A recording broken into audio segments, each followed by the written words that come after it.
Ya, listo. Buenas tardes, chicos. Bueno, ahorita vamos a iniciar con lo que es el repaso de farmacología. Como tal, ya los primeros temas obviamente, de la introducción, que está justamente aquí, la introducción y como tal, fármacos del sistema nervioso autónomo, que está aquí, ya no lo vamos a tocar debido a que ya hemos hecho un repaso para ello. Pero igualmente lo pueden ver en el video que grabó Jean-Pierre, ¿no? No es tampoco un tema tan difícil de memorizar como tal. Y bueno, los que han estado desde el inicio ya saben, ¿no?, que no podemos repetir los temas anteriores, debido a que eso sería como que saturar demasiado el tiempo. Entonces vamos a continuar directamente desde cardiovascular, ¿ok? Como se predijo anteriormente. Bien, ya entendido tal cual, tanto de los receptores alfa, beta, los receptores muscarínicos, los receptores nicotínicos. Ah, y una cosita que quería agregar. En el caso de los antagonistas colinérgicos, agregué dos fármacos más, ¿ok? La tolteridona y la oxibutidina, las cuales justamente mencionó el doctor. Aquí los coloco, miren, justo también cambié el mouse al color rosado para que se pueda observar mucho mejor. Estos de aquí van a ser antagonistas muscarínicos que van a ser utilizados, mejor dicho, en contra de la inconsistencia urinaria, porque va a relajar la vejiga, ¿sí? Donde actúan mayormente en el M3, pero no son selectivos, así que si colocan solamente muscarínico, genial. Son antagonistas muscarínicos. Hasta ahí todo bien. Es el único detalle que cambié, aparte de la corrección que se los menciona en el grupo, pero esa es justamente una corrección que se hizo, mejor dicho, un añadido, ¿no?, de lo que el doctor habló en clase. Listo. Prosiguiendo, ahora sí, con farmacología cardiovascular. Primero hablaremos de la hipertensión, ¿sí? Como tal. Para ello, voy a ampliar más la imagen, así, así. No sé si se logra ver, un momentito. Así, ya, listo. Vamos a hablar de todo el gráfico como tal, porque me gustó el gráfico del doctor y la verdad que el doctor hace muy buenos gráficos, solo que quizás uno que otro pequeño añadido que podría agregarse, porque al ser la pizarra muy pequeña, o mejor dicho, de una forma un poco extraña, no es posible captar todo el mensaje ahí, ¿no? Entonces decidí, de cierta manera, hacerlo similar, pero con algunos añadidos, ¿no? Primero, ¿cómo funciona todo esto en el caso de la hipertensión? Como tal, esta es una parte más fisiológica, ¿ok? Y miren, todo empieza desde aquí, aquí, si se logra ver.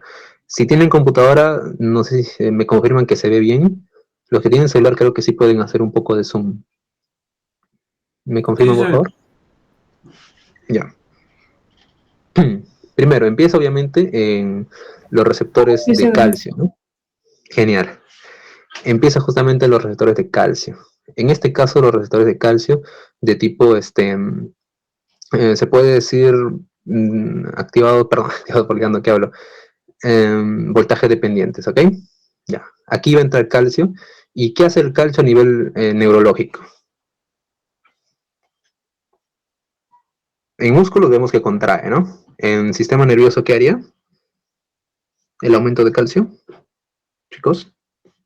Aumenta el impulso nervioso, creo. Exacto. Va a aumentar el impulso nervioso generando Excita. una respuesta, exacto, una excitación, generando una respuesta adrenérgica en este caso, ¿ya? Para complementar lo que ya anteriormente se sabía. Entonces, en el sistema nervioso autónomo como tal, pero más preferiblemente en el cerebro, se va a generar estos estímulos de liberación de noradrenalina. Ahora, ojo, empieza desde aquí, desde la entrada de calcio en el cerebro, y el cerebro ya libera noradrenalina. Aquí vamos a tener vías diferentes para la noradrenalina, o sea, va a depender de dónde quiera irse. Aunque puede ir en cualquier lado, la verdad, pero va a depender de dónde quiera irse. Cuando hay un exceso de noradrenalina, se van a activar algunos receptores, en este caso los receptores alfa 2. Y como recordarán, los alfa 2 son de tipo GI. ¿Ok? Siempre hay que recordar de qué tipo son esos receptores. Como son de tipo GI, lo que van a hacer es recapturar esa noradrenalina excedente. En otras palabras, este receptor GI es un receptor que va a recapturar la noradrenalina que no se usa. ¿ok? Eso va a servir para más adelante, para explicar otros, el temita de lo que son los agonistas de los alfa-2. Pero hay que entender eso, ¿no? Los alfa-2 van a agarrar a la noradrenalina que está excedente y se los va a regresar al cerebro para que no haga efecto. Pero bueno, ahora en el caso de la noradrenalina, ¿en dónde se va a ir? Tiene dos lugares donde puede ir, el alfa-1 y el beta-1. Ambos tienen una proteína que es, se podría decir que aumenta el calcio, ¿no? En el caso del alfa-1, GPOQ, que su finalidad es aumentar el calcio. El beta-1, su finalidad también de la proteína GS es aumentar el calcio. Ahora, ya sé que es un poquito tedioso, pero otra vez recordando. Alfa 1, beta 1. Ambos van a actuar en el caso del sistema cardiovascular, ¿ok? Alfa 1, beta 1. Alfa 1, beta 1. Ambos son del sistema adrenérgico. Lo digo esto porque a veces al recordar el gráfico pueden confundirlo con M1 o así, ¿no? Entonces, todo lo que estamos hablando aquí es puro adrenérgico, ¿ok? No hay nada colinérgico, es puro adrenérgico. Estamos viendo alfa 1 y beta 1. Alfa 2 todavía déjenlo de lado. Primero vamos a hablar de beta 1 y alfa 1. ¿Dónde se encontraba el alfa 1 como tal?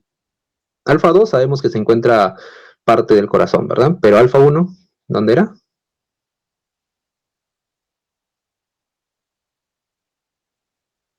Aquí está, chicos. Vasos sanguíneos. Sí. Mira, recuerden. A ver, quiero poner esto de aquí. Recuerden esto, chicos, ¿ya? Alfa 1, miren. Alfa 1 va a estar vasos sanguíneos, próstata y pupila. El alfa 2 puede encontrarse en diversos lugares como tal, pero el alfa 1 sí o sí va a estar acá, vasos sanguíneos, pupila y próstata. De ahí también hablábamos de todo eso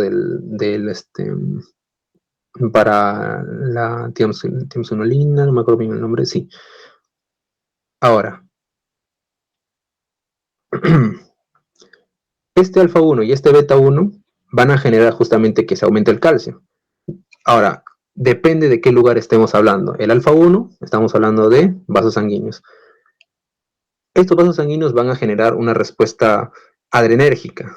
Al generar esa respuesta adrenérgica, aumenta la resistencia vascular periférica, o sea, una vasoconstricción. Y ello va a dar aumento de presión. Listo. Ese es en el caso si es que la noradrenalina va al alfa 1. Pero si no va al alfa 1, si va en el caso al beta 1, el beta 1 en este caso va a estar en el corazón.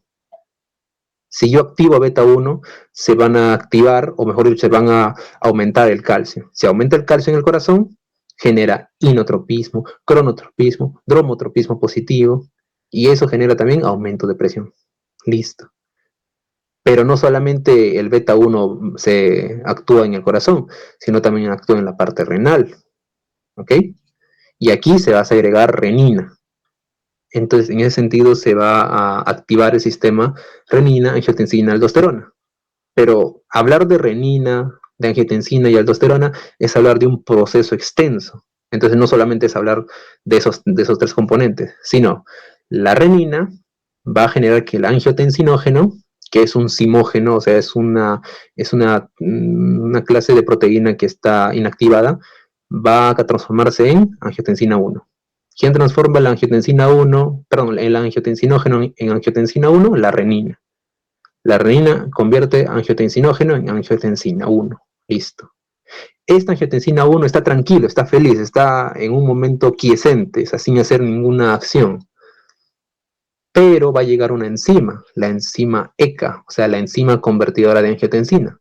Esta enzima de aquí va a convertir a la angiotensina 1 en angiotensina 2. Y ahí es donde ya tiene un proceso activo. ¿Por qué? Porque esta angiotensina 2 va a ir a sus receptores ARA2 y OAT también llamado. Y aquí viene la cosa. Estos receptores ARA2 y AT van a estar en dos lugares también. Vasos sanguíneos y corteza suprarrenal. Enfoquémonos un poquito en vasos sanguíneos. Como ya hemos dicho, aumenta calcio. Si en vasos sanguíneos aumenta calcio, ¿qué pasa? Vasoconstricción, ¿verdad? Vasoconstricción. Perfecto. Aumenta resistencia vascular periférica y aumenta presión arterial. En el caso de la corteza suprarrenal, ahí recién puede de cierta manera secretar aldosterona, ¿no? Por eso el sistema se llama renina, aquí arribita, angiotensina y aldosterona, ¿ven? Y la aldosterona se va, y ya no se va a ir a los vasos sanguíneos, sino se va a ir al nefrón. Y ahí tiene su receptor, que ya luego vamos a ver en qué parte está del nefrón. Todavía, cálmese. Entonces, esta aldosterona va a generar que el nefrón active un sistema de recaptación, ya sea de sodio y de agua. Entonces, si el nefrón empieza a reabsorber, a recaptar este sodio y agua, entonces ya no vas a poder expulsar este sodio y agua, entonces se queda obviamente en tu cuerpo. Eso aumenta el volumen del líquido, o sea, la volemia. Y como tanto, si aumenta la volemia, aumenta el gasto cardíaco. Y si aumenta el gasto cardíaco, aumenta la presión arterial. Todo esto nos lleva a un aumento de presión arterial. Y ahora ustedes me dirán, pero Mar, ¿y qué cosa es esto de acá, esto que está a la derecha? Esto que está a la derecha es un efecto secundario de la ECA, de la enzima convertidora de angiotensina. Ya habíamos dicho que la enzima convertidora de angiotensina convertía la angiotensina 1 en angiotensina 2, o sea, la activaba. Pero tiene otro efecto. ¿Qué pasa? Hay una proteína llamada cininógeno, ¿no? Tipo de cininógenos. Estos se van a convertir en bradicinina. Esta bradicinina de aquí tiene un efecto que vamos a verlo más adelante, ¿ya? Tiene un efecto, se podría decir, perjudicial para la persona, pero esta ECA lo que va a generar es inactivarla y lo convierte en un péptido inactivo. Repito, cininógeno se convierte en bradicinina y la bradicinina tiene un efecto en el cuerpo. Spoiler. Ya, con eso es mucho spoiler. Esa bradicinina va a generar algo, quiero que se queden con esa chispa de duda porque después vamos a hablar de eso. Ese algo va a generar bradicinina y la ECA va a convertir a la bradicinina en un péptido inactivo, o sea, lo inactiva. Y si lo inactiva, entonces ya no hace nada malo. Pero recuerden que la ECA también hace esto, convierte la angiotensina 1 en angiotensina 2. Entonces, si nosotros eliminamos a la ECA con un IECA, por ejemplo, entonces la bradicinina no se inactiva y va a generar su efecto secundario, que vamos a hablarlo más adelante, ¿ok? Eso sí tenerlo en cuenta. Listo. Bueno, como tal ya vamos a ver cada uno de estos fármacos, pero no lo voy a decir ahorita. ¿Por qué? Porque ya están enumerados uno por uno, ¿sí? Empecemos por el principio, como dice. Uno, diuréticos, ¿ya? Los diuréticos están aquí. ¿Qué significa que sea diurético? Significa que van a eliminar esa recaptación, es decir, todo lo que llega al nefrón que se elimine por la orina, nada de que reabsorber, no, todo se elimina. ¿Para qué? Para que se elimine el aumento de volemia y así la presión se regularice. Entonces, ¿quiénes son estos diuréticos? Ojo, diurético significa los que te hacen orinar, para hacerlo más criollo, por así decirlo, ¿no? Para hablar de diuréticos, tenemos que recordar al gran Yoshimito, a su nefrona. Ahí está, listo. Vamos a hablar de la nefrona. ¿Por qué hago hincapié en esto? Porque en el examen parcial que yo me acuerdo hubo algunas preguntas que hablaban así. Un ejemplo, ¿no? Te hablaba así, diurético de tipo osmótico o diurético, no sé, te ponían un ejemplo, furosemida, hidroclorotiazida, no sé, cualquier diurético te ponían y te decían en qué zona de la nefrona hace su acción. O sea, no te decía su diana molecular, no, sino te decía cuál es la zona del nefrón que hace su acción. Entonces tú debías saber sus partes como tal. Y para eso vamos a hablar de sus partes. ¿Este cuál sería? ¿Esta cabecita de aquí? Glomérulo. ¿Cápsula de mal? Si no estoy mal. Chicos, chicos.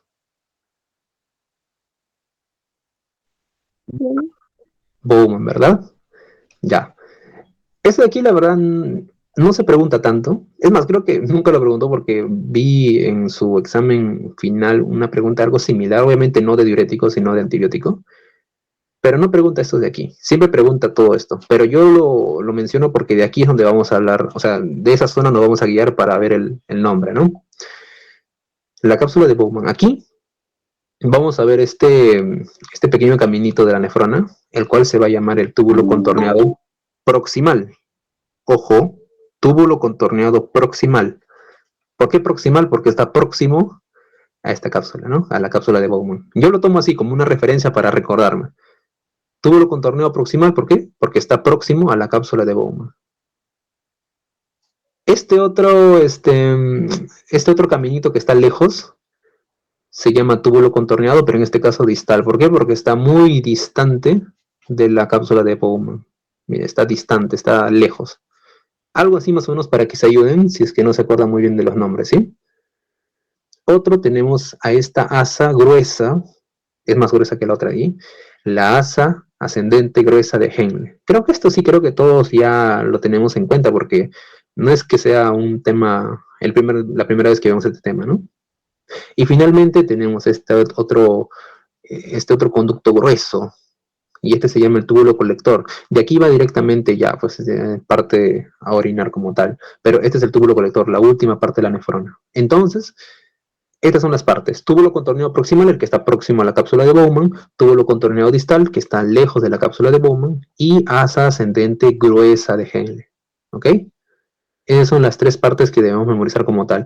Porque el túbulo colector solamente actúa un fármaco, pero vas a ver que no es ni tan necesario recordarse del túbulo colector, pero tenerlo en cuenta también, ¿sí?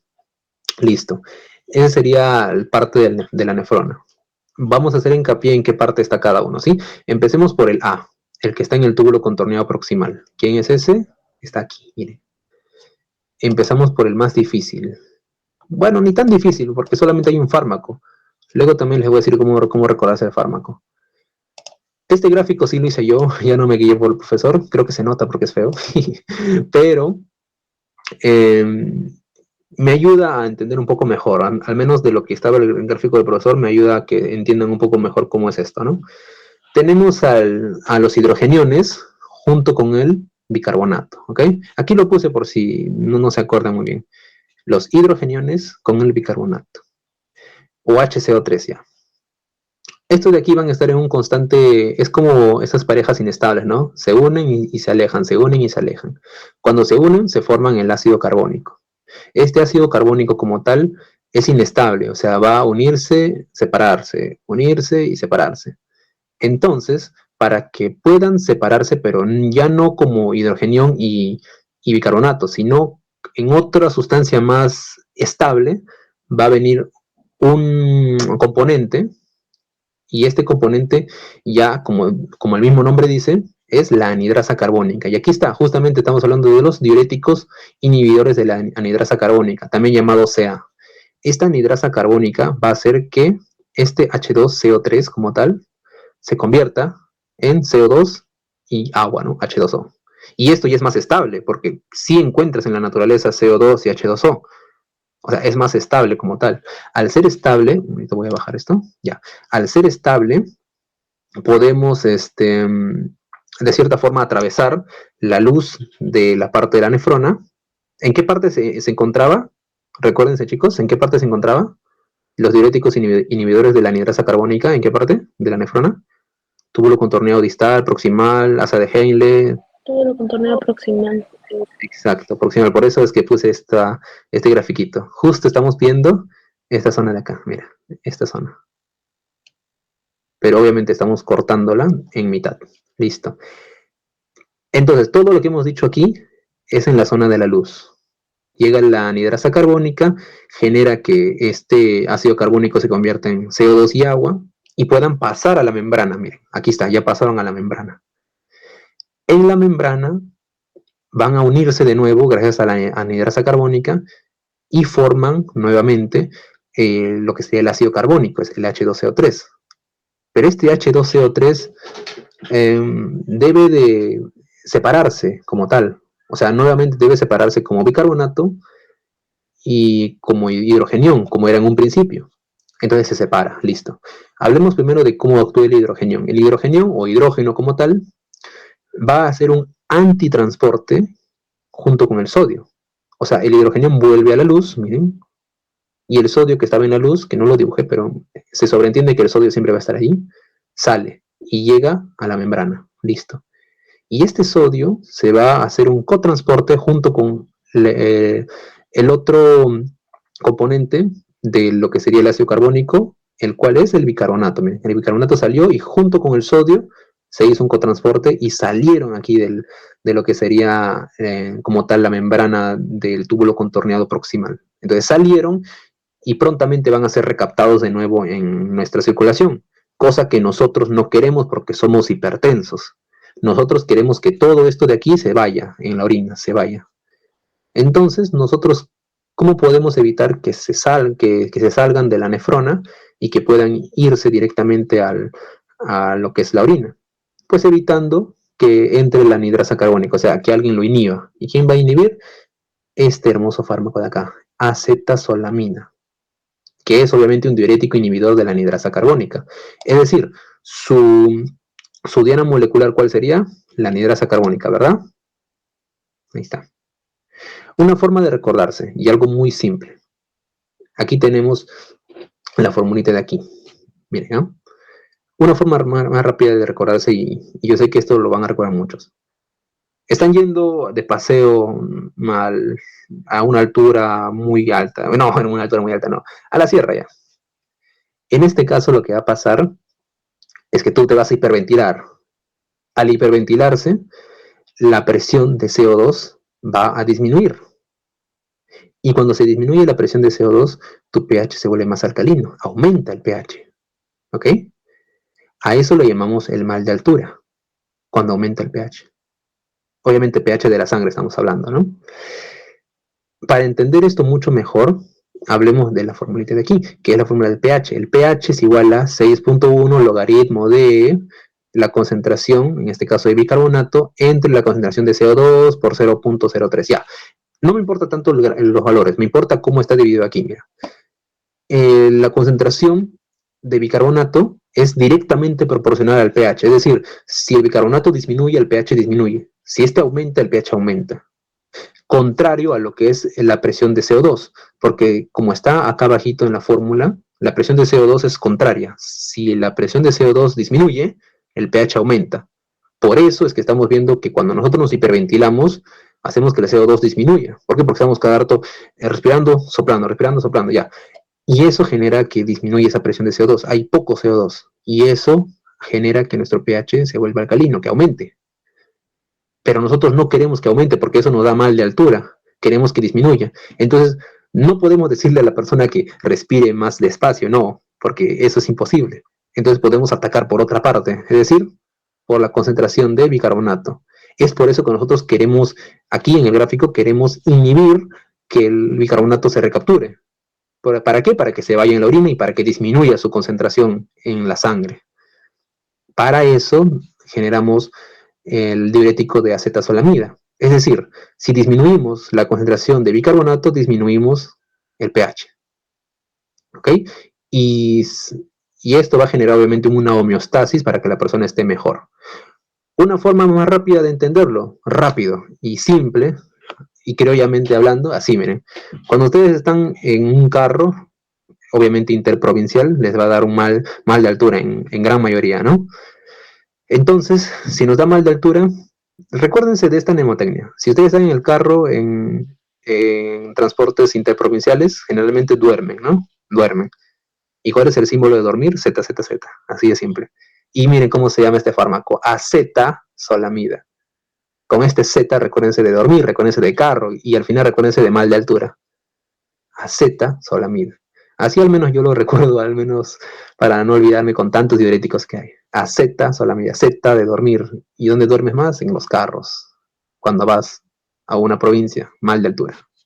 Así más o menos traten de relacionarlo, porque yo sé que el nombre es un poquito tedioso, ¿sí? Listo. ¿Alguna pregunta hasta aquí? Porque creo que los demás ya son más entendibles. Esto creo que es un poco más tedioso. ¿Todo bien? ¿Todo claro? Sí, todo claro. Listo. Ya está. Entonces sigamos. Esto estamos viendo diuréticos inhibidores de la anhidrasa carbónica, recuérdense, ¿sí? Que está ¿en dónde estaba? En el túbulo contorneado proximal. Listo, ya está. Ahora vamos a hablar de la B. El B también está en el túbulo contorneado proximal, ¿ok? No, no se fijen tanto en que está arriba, abajo, ¿no? Este solamente es una forma. Al final puede estar en cualquier parte del túbulo contorneado proximal, ¿sí? El B también está en el túbulo contorneado proximal, pero generalmente no se utiliza tanto como diurético, se utiliza más como cuando se quiere inhibir o bloquear, no, bloquear no, cuando se quiere disminuir un edema. ¿Y en qué parte del edema estamos hablando? Edema cerebral. Por eso lo llamamos un diurético osmótico. ¿Por qué? Porque lo que va a generar es que se aumenten las proteínas osmóticas. Y si aumentan las proteínas osmóticas, va a aumentar que lo que sería el líquido que está extravascular vuelva a los vasos sanguíneos. Es decir, el manitol va a ser como un imán de agua que está en la parte del cerebro. Por eso va en contra del edema cerebral. Ahora, recuérdense, manitol. Manitol es el fármaco, el cual es un diurético, pero generalmente se utiliza para disminuir los edemas cerebrales. No tanto como un diurético, pero como tal sí es un diurético, no es su principal función. Una forma de recordarse esto, y ya sé, es algo más criollo, pero como les digo, son tantos fármacos que es mejor tener una mnemotecnia, ¿no? Esto creo que más lo entenderán los varones.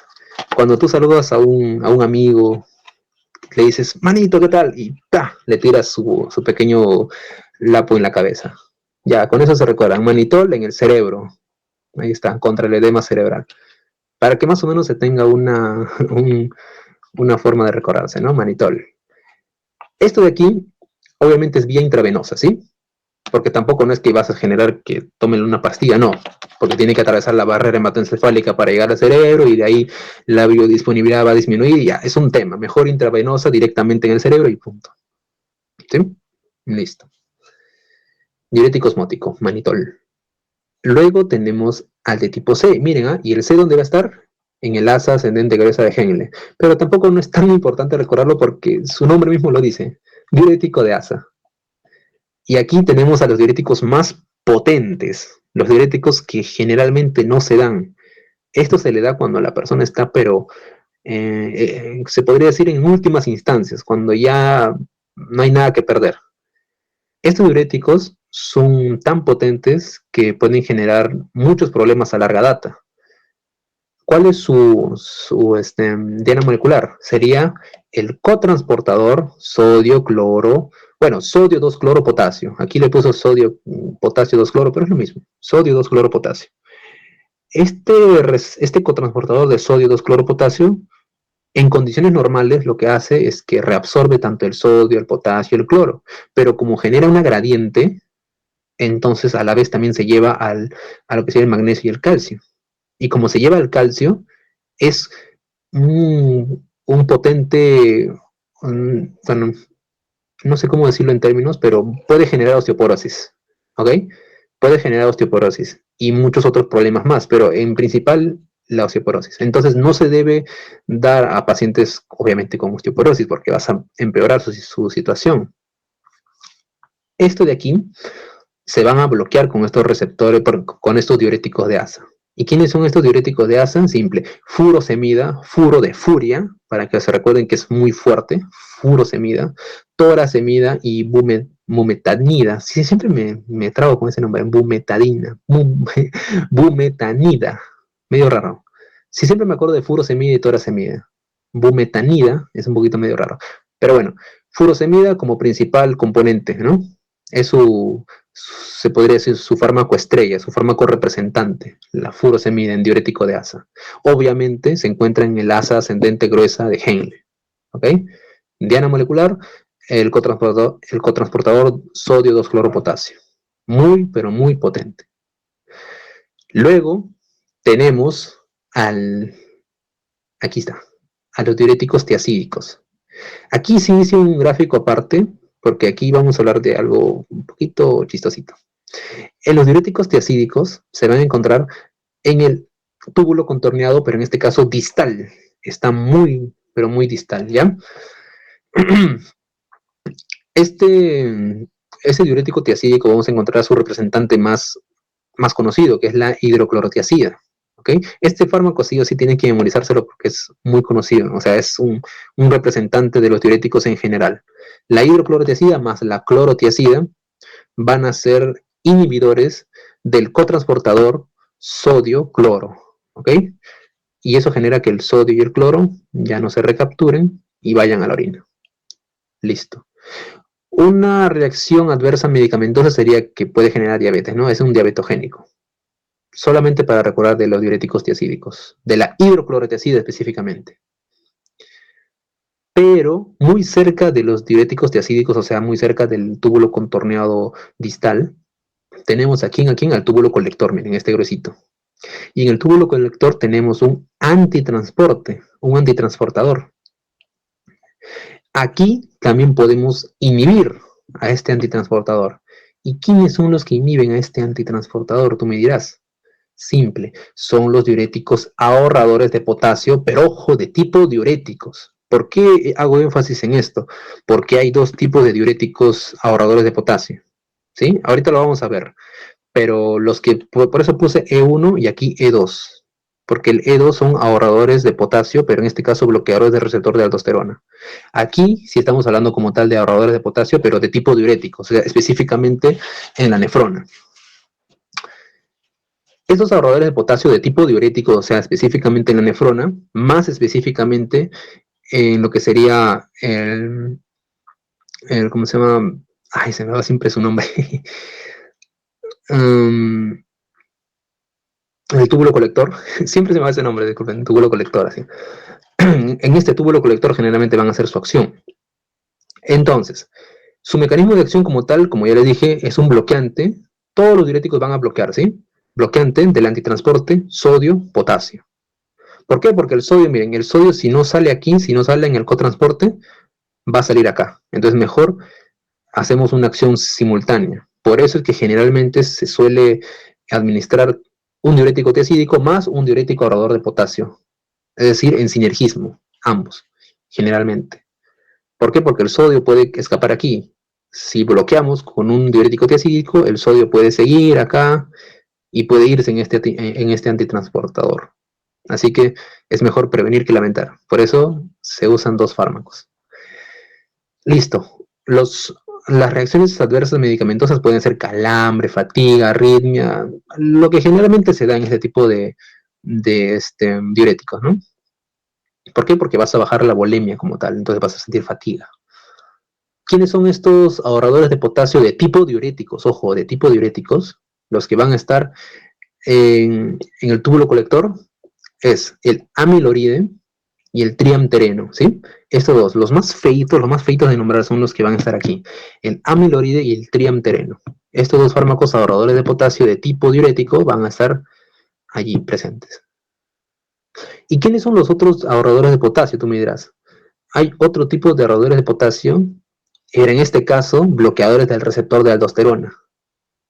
Ahora vamos a volver al gráfico de aquí, miren, al gráfico grande, al que estaba acá. Miren, hemos dicho que la aldosterona, luego de pasar por todo el proceso de sistema de renina, angiotensina, aldosterona, va a ir acá y van a ayudar a la recaptación de sodio y agua, ¿ven? Pero la aldosterona para llegar a la nefrona tiene que tener un receptor, ¿verdad? Entonces aquí recién estamos hablando de ese receptor, mira. Receptor de aldosterona, aquí está. Y qué coincidencia que ese receptor de aldosterona también esté en el túbulo colector. O sea que está aquí también.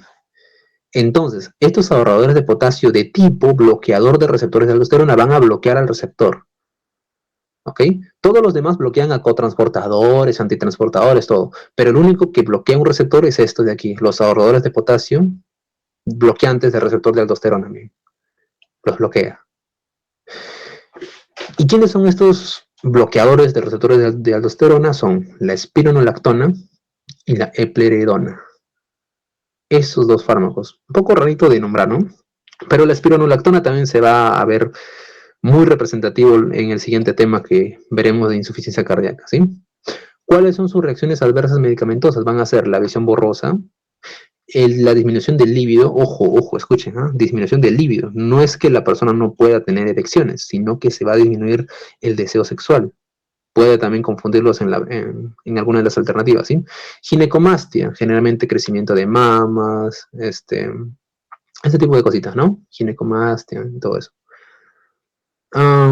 Ya. El receptor de aldosterona también se le puede llamar receptor de mineralocorticoide. Perdón, se me traba la lengua. Por si acaso, ¿no? Otro nombre también de llamar a ese receptor. Porque sí, el doctor también los mencionó, así que por eso también lo coloqué.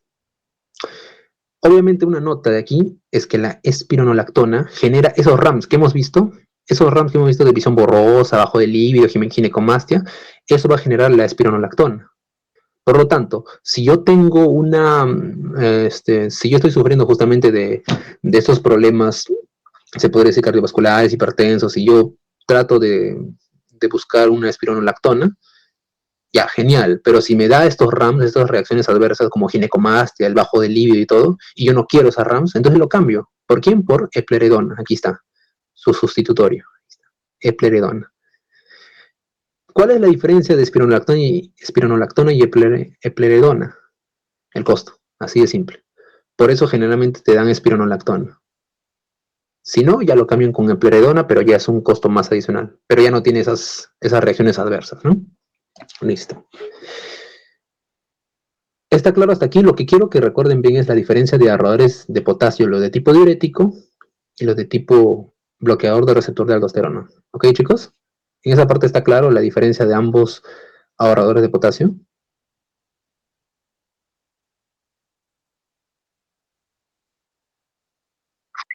Ya, listo.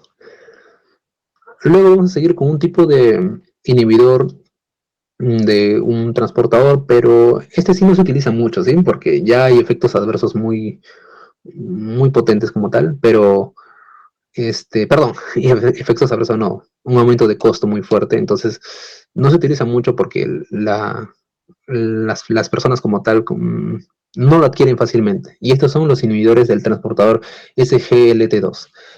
Dudo que el profesor pregunte esto. ¿Por qué lo dudo? Porque este es un tema más, un ratito lo voy a agrandar. Este es un tema más visto en los que son los antiulcerosos, ¿ok? Pero igual, obviamente, vamos a hablarlo porque es un tipo de diurético, entonces es bueno saberlo. Este SGLT2 va a estar aquí, miren, aquí, pero no va a estar en cualquier parte. Esta zona de aquí es el túbulo contorneado proximal, ¿ok? En este túbulo contorneado proximal va a haber ¿este qué sería? ¿Cotransporte o antitransporte? Mira. Antitransporte. Un antitransporte, ¿verdad? Entonces, esto lo que genera es que la glucosa salga, o sea, se reabsorba y el sodio entre. Entonces, yo no quiero que la glucosa esté volviendo de nuevo a mi cuerpo, y especialmente si soy alguien diabético o alguien con una concentración de glucosa muy alta. Entonces, yo prefiero eliminar esto de acá, o sea, bloquearlo. ¿Y quién bloquea? Dapaglifosina, canaglifosina, empaglifosina. Todos los que tienen GLI en su nombre, GLI, acuérdense de glucosa. Y su antitransportador sería el SGLT2, ¿ok? ¿Cuál es el problema? El problema es su costo, pero el otro problema también que no lo mencionó el profesor y que tal vez lo mencionó en antiulcerosos es que estos fármacos como tal generan que la glucosa obviamente siga en la orina, también en parte de las heces también. Pero ¿qué pasa? Que la glucosa es un tipo de grasa, es como algo más grasoso, es una sustancia cerca a ser lipídica. Y como es lipídica, a la consistencia de las heces las va a alterar, es decir, van a salir más lubricadas. Por lo tanto, va a generar una reacción adversa un poquito extraña. Es decir, el perder el control de la excreción. Tú puedes estar caminando y en cualquier momento puedes hacer eso. Esa es una de las RAMs que no te dicen generalmente, pero en antulceroso lo vamos a ver. Por eso el inhibidor de transportador SGLT2 es costoso, claro, porque también se utiliza cuando quieres adelgazar. Pero claro, hay otros fármacos más especializados, pero un efecto adverso es justamente eso, ¿no? El hecho de que no puedes tener un control al momento de hacer las necesidades, ¿no? Listo. Hasta aquí hemos hablado de todos los diuréticos. Ojo, solamente hemos hablado de esta zona de aquí, miren, de los diuréticos, nada más. Por eso es que puse, bueno, creo que también el profesor lo mencionó, pero por eso lo puse primero, porque es un tema muy amplio los diuréticos. Los demás ya son un poco más tolerables porque ya hemos visto en gran parte anteriormente estos de aquí, pero los diuréticos es algo nuevo, ¿ok? Por eso les decía que memorícense bien el gráfico para que no haya mucho problema. Listo. Ya tenemos a todos los diuréticos aquí presentes, ¿ok? Ok. Algo que se me olvidaba. No se olviden que estamos hablando del sistema cardiovascular, o sea, del corazón. Todavía no hemos entrado al sistema de insuficiencia, ¿ok? Todavía estamos hablando del corazón, de la presión arterial, la resistencia vascular periférica alta y todo lo que conlleva eso. Todavía no estamos hablando de insuficiencia, ¿sí? Listo, ya hemos hablado de diuréticos. El segundo tema que vamos a hablar son los beta block, o los llamados los bloqueantes de los receptores beta. Aquí tenemos dos tipos, y creo que ya hemos hablado de eso en su momento. Los selectivos y no selectivos. En el caso de los selectivos, obviamente los selectivos van al beta 1. ¿En dónde se encontraba el beta 1, chicos? Recuérdense. Corazón, Ya. ¿Y el beta 2 en dónde se encontraba? pulmones, Bronquio, músculo liso bronquial, pero sí, está bien. Ya. Entonces, los selectivos van a ser los que nos van a ayudar en el beta 1, específicamente en el beta 1, o sea, los que más nos ayudan como tal. ¿Y quiénes son? Acebutolol, atenolol, bisoprolol, esmolol, celiprolol, metoprolol, pero lo más importante son el atenolol y el metoprolol, ¿sí? Atenolol generalmente utilizado contra la hipertensión arterial y el metoprolol en insuficiencia cardíaca, que luego lo vamos a ver. Luego tenemos los no selectivos. Los no selectivos son muy conocidos porque son de muy bajo costo, pero como también son no selectivos, entonces generan un bloqueo, porque obviamente son bloqueantes, ¿no? Un bloqueo de los beta 2. Y el beta 2, recordar eso, ¿sí? El beta 2, ¿qué hacía? Vamos a recordar un poco de los receptores beta. Beta 1 y beta 2, voy a hacer esa pregunta. Si beta 1 y beta 2, ¿qué tipo de proteína estaba asociada? S, Ya, el tipo S. El beta 1 ya hemos hablado que es también el corazón. Entonces, su proteína GS lo que va a hacer es generar un inotropismo positivo y esas cositas, ¿no? Por eso lo estamos bloqueando, para que el corazón tenga un poco más de relajo, se relaje un poco más. Pero en el caso del beta 2, ¿cómo era? Ya hemos dicho que está en el músculo bronquial, pero ¿qué hacía si es una proteína GS? Hay disminución de calcio. Claro, era la excepción a la regla, ¿no? La disminución de calcio. Y eso generaba que se relaje ese músculo y por lo tanto había una broncodilatación, ¿verdad? O sea, se abrían las vías bronquiales. Pero nosotros estamos bloqueando a los receptores beta. Como estamos bloqueando los receptores beta, entonces vamos a hacer el efecto contrario, es decir, una broncoconstricción. Estamos buscando una mejora en lo que es parte del corazón, pero un efecto contrario, un efecto adverso, también es la broncoconstricción por bloqueo de los receptores beta 2, porque no son selectivos, no van a elegir, ya, yo me voy en el beta 1 y no en el beta 2, no. Estos fármacos beta blocks no selectivos van a ir en ambos, y al ser en ambos van a tener más reacciones adversas. Sin embargo, eso no quita que también son muy usados por su bajo costo y por su eficiencia en algunos síntomas y bueno, en algunas enfermedades. ¿Como cuáles? Por ejemplo, el propranolol es un no selectivo, que es muy conocido, creo que el propranolol lo hemos escuchado todos en algún momento, quizás hasta en memes también, pero es muy usado en migrañas, ¿ok? El timolol es utilizado en glaucomas. Luego tenemos al carvedilol, la betalol, hay más, en verdad, pero esos son los representativos que el profesor mencionó y también están en sus diapositivas. Pero ¿cuáles son las reacciones adversas? Como ya hemos dicho, no son selectivos, entonces van a generar una broncoconstricción. Y si generan una broncoconstricción, ¿contra quién está contraindicado? Contra pacientes asmáticos o pacientes que tienen algún problema en lo que serían las partes pulmonares, ¿no? Y a la vez también son diabetogénicos, igualito a los diuréticos como la hidroclorotiazida, ¿no? Diabetogénico. ¿Ok, chicos? Esos son los beta block. No arraigo más en el tema, ¿por qué? Porque estos beta blocks ya hemos hablado eso en lo que serían los adrenérgicos, específicamente los bloqueantes adrenérgicos, pero sí o sí les pido que memoricen este de aquí, estos 4, propranolol, timolol, carvedilol y labetalol, perdón. Estos 4, memorícense. ¿Por qué? Porque son más en números son menos que los selectivos. Entonces, si ustedes ya saben cuáles son los no selectivos, pues les va a ser fácil quiénes son selectivos, perdón. ¿Por qué? Porque todos terminan en LOL. Así de simple. Listo. Luego tenemos al 3. Y ojo, esto estamos hablando de los betablock. Recordar, obviamente, aquí está, un momentito, el gráfico. Siempre voy a regresar al gráfico, ¿sí? El gráfico, aquí. Esperen, ¿se ve mi mouse? Ahí está. El gráfico, aquí estamos hablando del 2. Bloqueantes del beta 1. Bueno, del beta 1 y del beta 2, pero como el beta 2 no tiene nada que hacer aquí, solamente lo colocamos acá, el beta 1. Listo, ahora vamos al 3. ¿Dónde está el 3? Busquemos. ¿Dónde está el 3? Justo está acá, miren. Los ECA. Y justo vamos a hablar de lo que les había dicho, los cininógenos y la bradicinina. Ahorita vamos a hablar. Justo creo que puse un gráfico aparte. A ver. Ya está. IECA. No puse un gráfico, pero sí lo escribí. A ver. Aquí está, IECA. Creo que su nombre se presenta solito, inhibidor de la enzima convertidora de angiotensina. Va a hacer que la angiotensina 1 no se transforme en angiotensina 2. Y por lo tanto, ese es un mecanismo de acción, ¿no? Inhibir o bloquear la enzima convertidora de angiotensina. ¿Quiénes son ellos? Son enalapril, captopril, lisinopril, quinapril y fosinopril. Pero el más representativo como tal es el enalapril, el que siempre te van a preguntar. Enalapril y captopril, esos dos. Los usos, obviamente, o mejor dicho, unos efectos que pueden hacer, obviamente va a disminuir la aldosterona. ¿Por qué? Porque estamos inhibiendo el sistema renina, angiotensina, aldosterona. Al no convertir la angiotensina 1 en angiotensina 2, disminuimos obviamente la aldosterona. Pero a la vez también son nefroprotectores, entonces van a ayudar a lo que sería la conservación de lo que sería el riñón.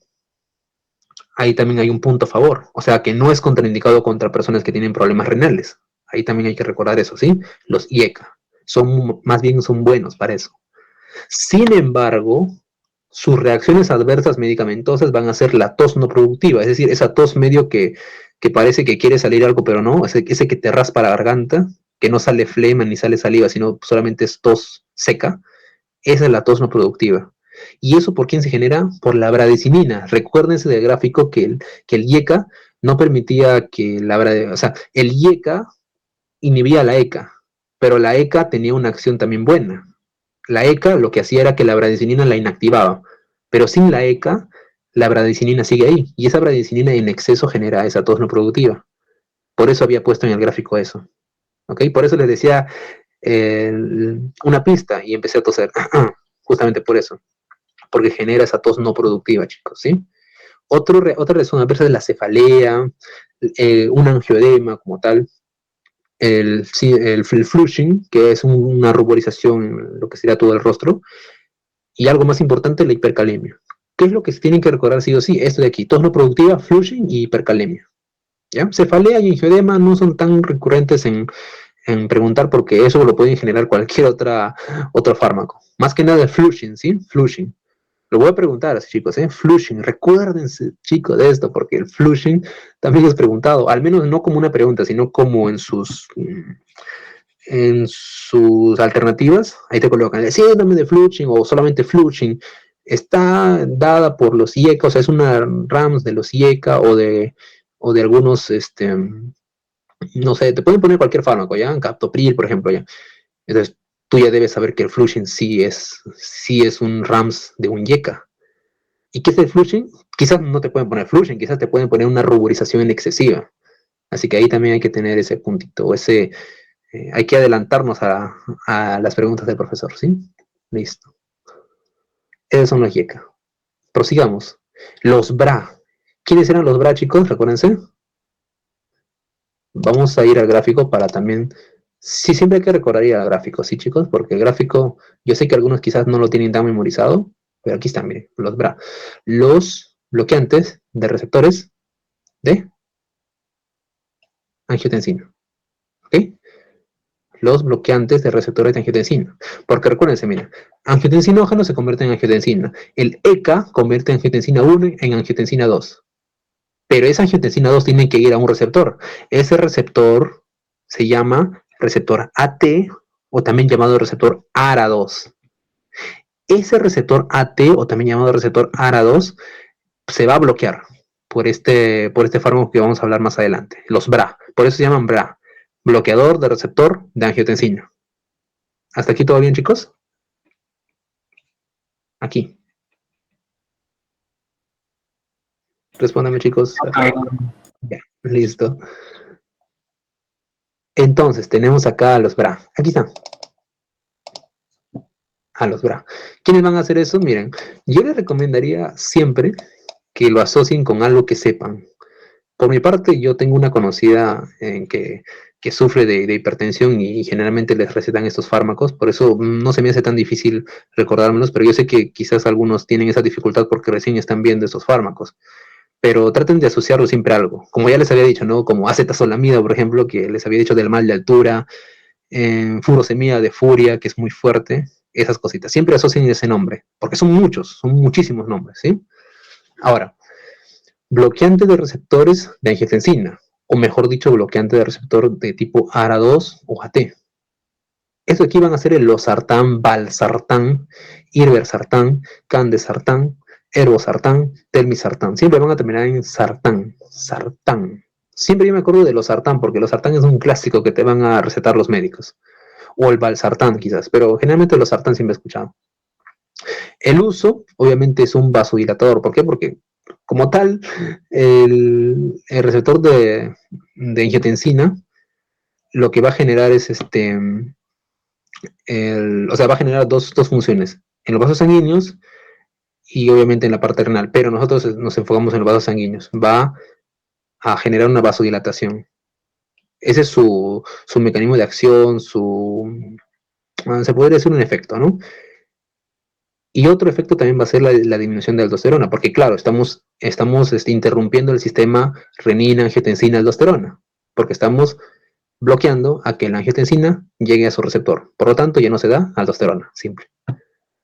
¿Cuáles son sus reacciones adversas? Similares aquí, mira, similares a los IECA, sus reacciones adversas son flushing, cefalea, edema de glotis, y aquí viene otro pequeño, el rash cutáneo.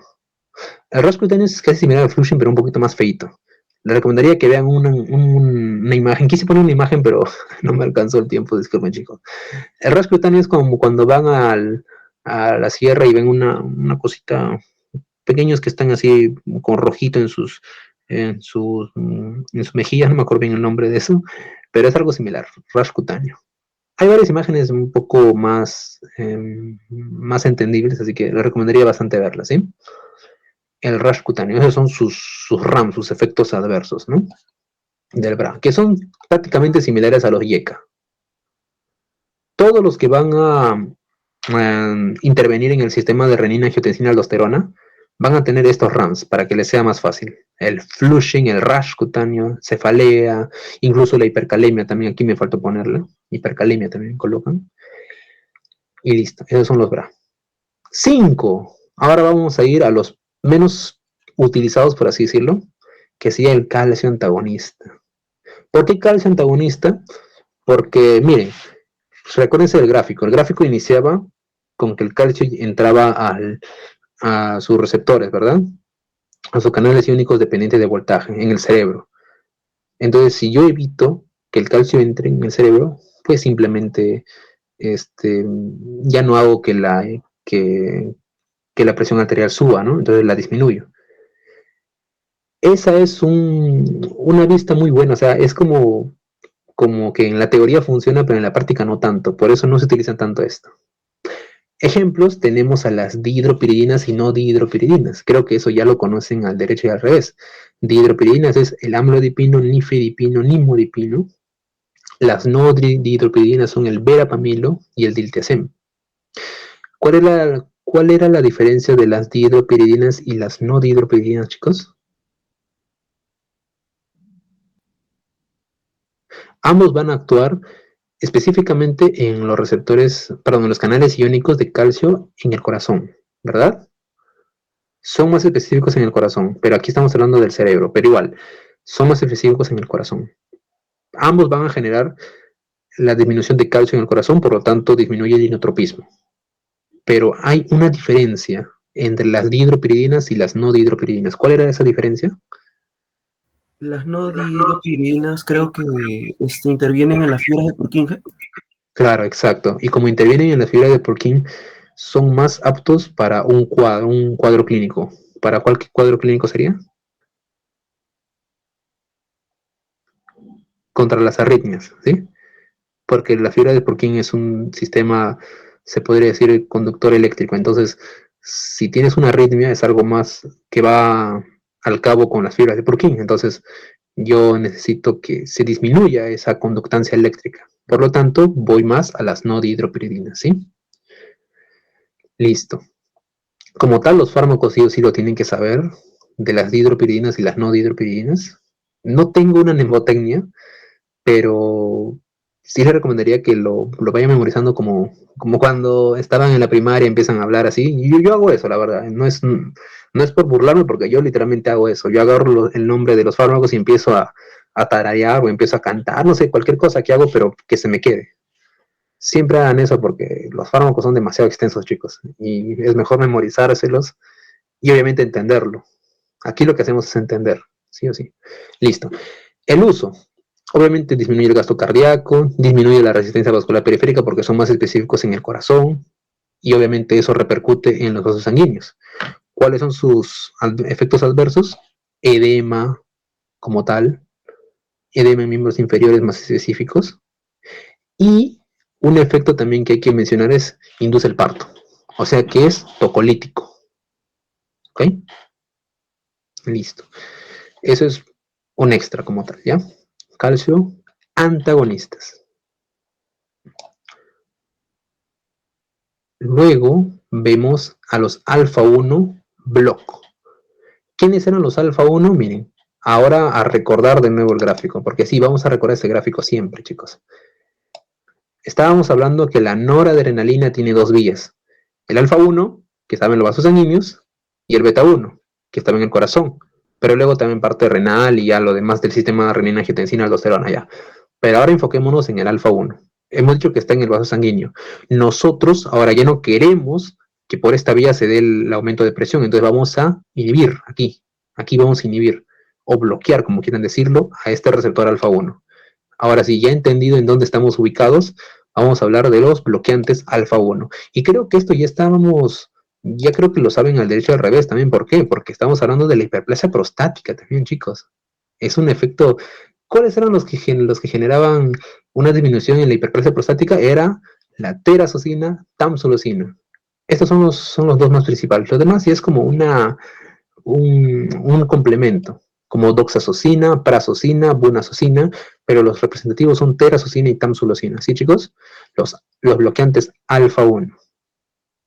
Esto ya lo hemos visto anteriormente, es solamente un recordaris, pero para los chicos que están iniciando ahorita, recordar que esto es muy importante saberlo. ¿Por qué? Porque disminuyen la hiperplasia prostática, ¿sí?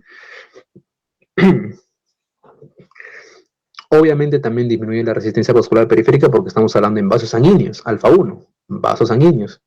Para los chicos que también se han incorporado, vayan memorizándose en dónde están el alfa 1, el alfa 2, beta 1, beta 2, porque esto es muy importante aquí, ¿sí?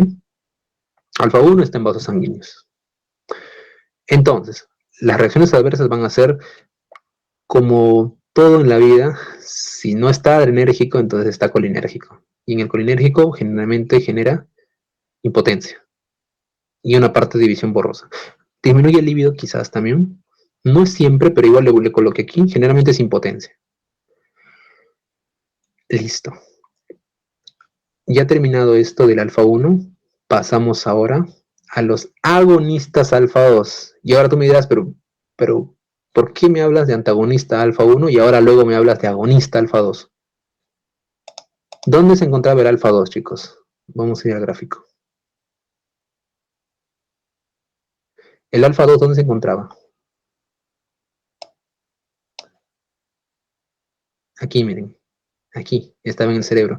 Y se acuerdan que yo les había dicho que el alfa 2 lo que hace es recapturar la noradrenalina que está excedente. Es decir, la noradrenalina ya no va a hacer todo este efecto que están acá, que está aquí, todo esto ya no lo va a hacer. Si se recaptura por el alfa 2, entonces lo va a desnaturalizar y pues ya no genera el efecto de aumento de presión. Y como nosotros estamos hablando en un caso de hipertensión, pues nos favorece. Por eso mejor lo agonizamos.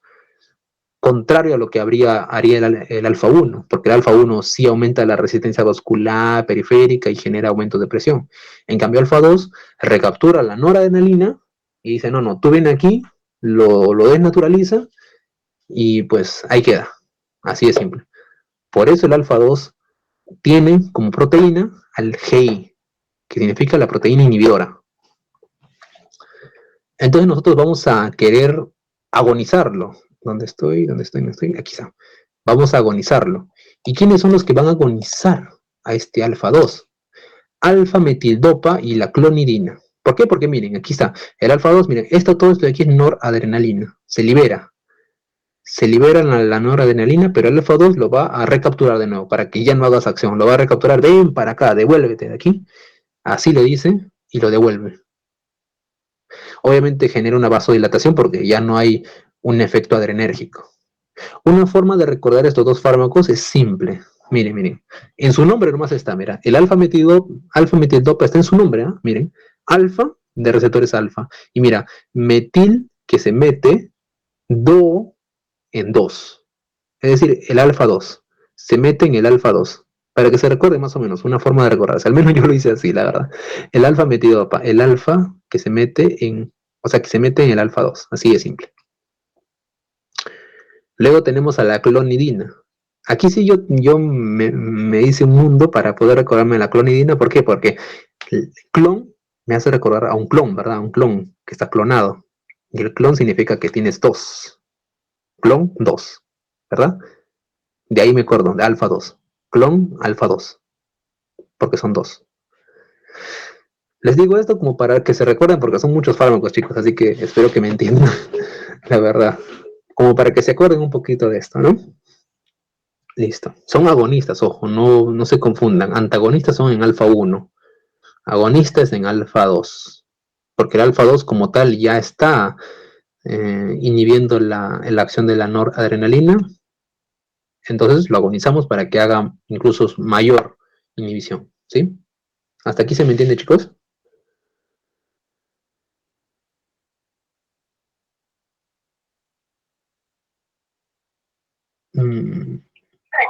Ya, listo. A ver, falta poco, chicos. Sí se puede. Esta parte es un poquito tediosa, yo lo sé. A mí también me resultó tedioso escribirlo. A ver, creo que a ver, un momento, quiero ver si este es 8, este es... Ah, ya. Entonces vamos por acá abajito. Ahora vamos con el 8. El 8 son los vasodilatadores. Y aquí sí vamos a meternos un poquito al tema de... Ahí está. Vamos a meternos al tema del corazón, chicos, ¿sí? Los vasodilatadores como tal son el isosorbide, nitroglicerina y la hidralacina. Obviamente nosotros hemos escuchado más la nitroglicerina. Por eso, una forma de recordarme esto es cuando, es la forma coloquial, ¿no? Cuando quieren ir rápido a un lugar, no sé si alguna vez habrán escuchado la frase de, oye, métele nitro, para que vayas más rápido, ya, algo así, nitroglicerina. Cuando quieres ir rápido, entonces está siendo más adrenérgico, igualito. La nitroglicerina y los demás, como la isosorbida y la hidralacina, son vasodilatadores, ¿ok? Vasodilatan. Ese es un efecto contrario, pero más o menos para que se recuerden un poquito. Ya sé que es algo extraño, pero para que se acuerden el nombre al menos, ¿no? Listo. ¿Cómo genera la acción esta isosorbide, esta nitroglicerina, esta hidralacina? Pues aumentan la producción de óxido nítrico, obviamente en arterias. Ahora, su uso generalmente se usa en la angina de pecho, ¿ya? Esta angina de pecho, ¿qué significa? O sea, es el dolor como tal cuando tienes una vasoconstricción en arterias coronarias, pero para hacerlo más sencillo de recordar, he hecho un grafiquito aquí. Aquí está la arteria coronaria y va a haber una vasoconstricción, miren, aquí está. Esa vasoconstricción va a hacer que cuando tú estés cuando el corazón esté haciendo su función como tal, bombear sangre y todo ello, lo que va a hacer es que aquí va a generarse una diferencia de presión y eso va a generar que te duela el corazón. A eso le llamamos la angina de pecho. Te va a doler y te vas a encorvar.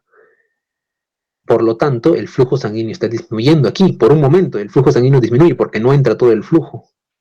Y aquí aumenta. Aquí aumenta y aquí disminuye. Por eso, esa diferencia de flujo va a generar ese dolor. Nosotros queremos evitar esa vasoconstricción. Por lo tanto, tenemos que vasodilatar, chicos. ¿Cómo lo vasodilatamos? Así, miren. Activamos la producción de óxido nítrico. Este óxido nítrico en las arterias, aquí en la arteria específicamente aquí, va a hacer un efecto positivo en guanilato ciclasa. Esto convierte en GTP en GMP cíclico, ¿ok? El GMP cíclico ya lo hemos sabido como tal. Su función como tal va a ser parar el complejo actina-miosina. Y esta actina-miosina, al ser separado, genera una vasodilatación como una respuesta. Hasta aquí todo perfecto, todo chévere, genial, perfecto. Pero, eso obviamente lo menciono también, ¿no? Pero este GMP cíclico, a la vez, también puede ser inhibido fisiológicamente, o sea, cuando hay un exceso de GMP cíclico puede ser inhibido por nuestro propio cuerpo gracias a una enzima, la fosfodiesterasa, el famosísimo fosfodiesterasa, chicos. Esta fosfodiesterasa va a convertir el GMP cíclico en GMP, o sea, en algo que no funciona como tal. El que funciona es el que tiene el cíclico. El que no funciona es el GMP solito. La fosfodiesterasa va a convertir el GMP cíclico en GMP nada más. Por lo tanto, lo inactiva. Entonces, nosotros no queremos que esa fosfodiesterasa haga esa acción. Por lo tanto, lo tenemos que inhibir también.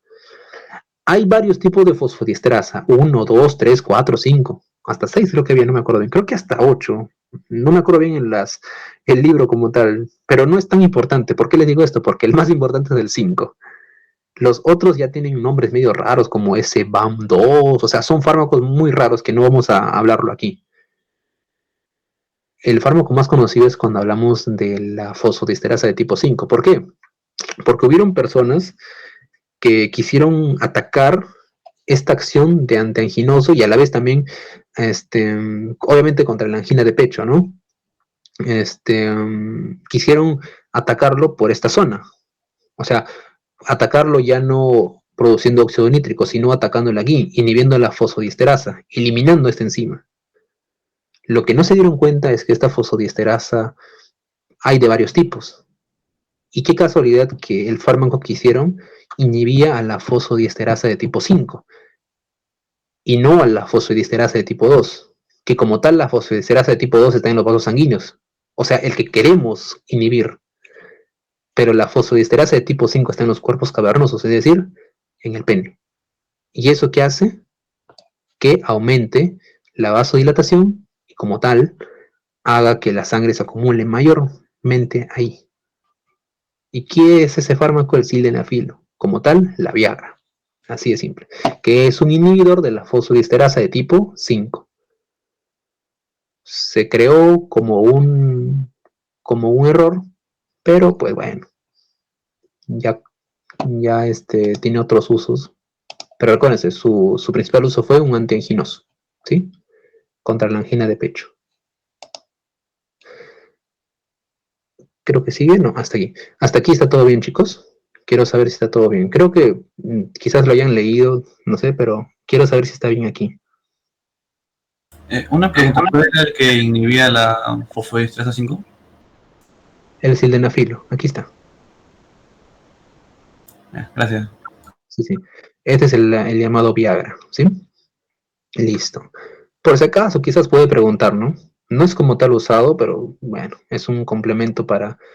creo que el profesor siempre, cada rato lo repite, el sildenafilo. Le gustará, no lo sé, la verdad. Le gustará hablar del tema, no estoy hablando mal del profesor. Estoy siendo grabado, chicos, no puedo hablar mucho. Listo. Pasamos ahora al tema de insuficiencia cardíaca. Ya hemos hablado de, mira, todo esto de aquí que hemos hablado. Una pregunta. Dime. ¿Es la fosfodiesterasa 2 o 3? Ah, esta es la 2. Perdón, sí, me había confundido la 3. Es la 2. Sí, me acuerdo que el profesor mencionó algo de la fosfodiesterasa 3. La fosfodiesterasa de tipo 3, sí, es Me la riñón, pero Sí, pero como tal, pero le voy a ser sincero, como tal, la fosfodiesterasa más importante es del tipo 5 porque la de tipo 1, 2, 3, 4 también, y creo que la 6 en parte del Goodman, mencionan fármacos muy extraños. Luego le voy a pasar incluso captura, fármacos que tienen códigos, números y no sé, medio raro. Porque, mira, cuando te ponga el mecanismo de acción en cualquiera de estas fosfodiesterasas, porque creo que también dijo que los vasos sanguíneos están en la fosfodiesterasa tipo 3, pero yo la encontré en la fosfodiesterasa de tipo 2 cuando agarré el Goodman. Creo que una chica había mencionado que era de la fosfodiesterasa de tipo 3, no me acuerdo bien. Porque cuando yo le pregunté al profesor me dijo, investíguenlo. Ya saben qué significa eso cuando dice investiguenlo. Pero yo lo encontré de tipo 2 que está en vasos sanguíneos, ¿sí? Pero como tal, como les digo, no es tan importante esto, porque al momento de hacer su mecanismo de acción, pues miren, ni siquiera no hay ningún fármaco que se utilice en la fosfodiesterasa, solamente el sildenafilo. Pero si por alguna razón les dijera qué tipo de fosfodiesterasa está en los vasos sanguíneos, ya bueno, pónganle de tipo 2 como tal. Pero dudo, solamente colócanle fosfodiesterasa nada más, porque ni siquiera es necesario saber el número. La fosfodiesterasa tienen tantos números, creo que no es un requisito importante saberlo. Pero sí o sí me molesta el 5. El 5 sí o sí es el sildenafilo, el más conocido. Listo. es- Ya no te preocupes. Ahora sí vamos a la insuficiencia cardíaca. La insuficiencia cardíaca es como un copy-pega de lo que hemos dicho, pero en menor cantidad.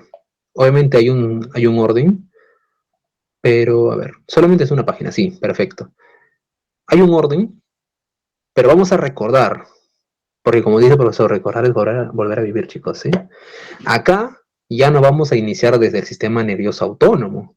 Acá vamos a iniciar directamente desde el corazón, porque estamos hablando ahora de una insuficiencia cardíaca, chicos. La insuficiencia cardíaca, como tal, estamos hablando aquí, miren, acá, pero se ve bien, a ver, lo voy a agrandar un poquito, ahí. Esta es la insuficiencia cardíaca, ¿sí? La hice.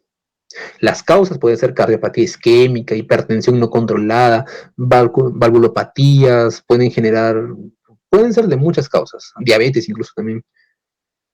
Lo que nos importa es que esa insuficiencia cardíaca va a generar que el gasto cardíaco disminuya. El corazón va a perder esa forma de tratar de buscar, o sea, el corazón ya no va a poder bombear bien la sangre. Por lo tanto, la presión disminuye, va a estar hipotenso. Por lo tanto, la persona al estar hipotensa, un poquito, disculpen chicos, tengo que tomar un antitoxígeno, creo.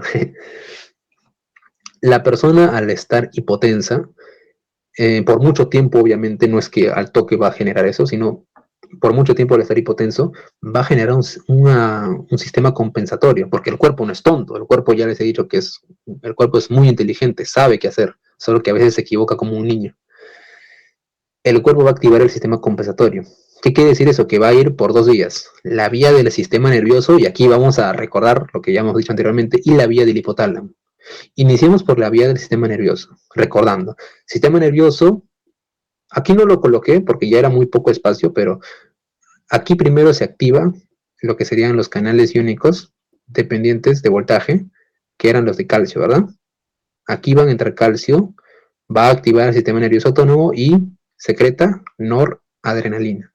Esta noradrenalina se va por dos vías, ya sea por el alfa 1 y el beta 1, pero obviamente el alfa 1 no va a tener una acción muy predominante aquí, ¿ok? No va a ser tan predominante aquí como lo era en hipertensión, pero el beta 1 sí, pero igual vamos a hablarlo. El alfa 1 va a generar un aumento de resistencia vascular periférica, o sea, una vasoconstricción porque está en los vasos sanguíneos. Esto ahora vamos a aumentar, ¿ya? Lo que dijo el profesor, lo que vamos a aumentar aquí. Aumenta la poscarga, ¿ok? Esta poscarga, al ser aumentada, puede generar que el corazón empiece a tener un remodelado, un cambio en la morfología.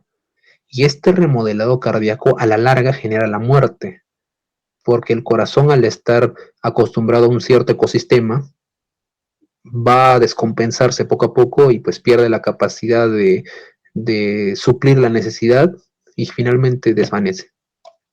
Así de simple. O sea que el remodelado cardíaco es una forma de, ¿cómo podría decirlo? Es una forma de compensar al corazón momentáneamente, porque después al final va a morir. Así de simple. Luego tenemos otra vía, el beta 1. El beta 1 ya habíamos dicho que está en el corazón, va a generar inotropismo positivo. Genial, no hay ningún problema ahí. Pero también habíamos dicho que va a ir a la renina, o sea, a la parte renal. Este renal va a secretar renina. Esta renina convierte angiotensinógeno en angiotensina 1. Ya conocen los pasos. Angiotensina 1 pasa a ser angiotensina 2 gracias al ECA, a la enzima convertidora de angiotensina. Esta angiotensina 2 va a ir a su receptor ARA2 o también llamado receptor AT. Este receptor va a generar que se aumente la aldosterona cuando llegue a la parte renal, ¿sí? Listo. Esta aldosterona de aquí va a llegar a su receptor de aldosterona, que está en la nefrona. Y cuando llega a la nefrona, va a aumentar la recaptura de agua. Si hay mucha agua y sodio, aumenta la volemia. Si aumenta la volemia, aumenta la precarga. Ojo, precarga. Y esta precarga, al igual que la postcarga, también va a aumentar la posibilidad de que el corazón genere un remodelado cardíaco. Y el remodelado cardíaco ya habíamos dicho que genera muerte. La muerte.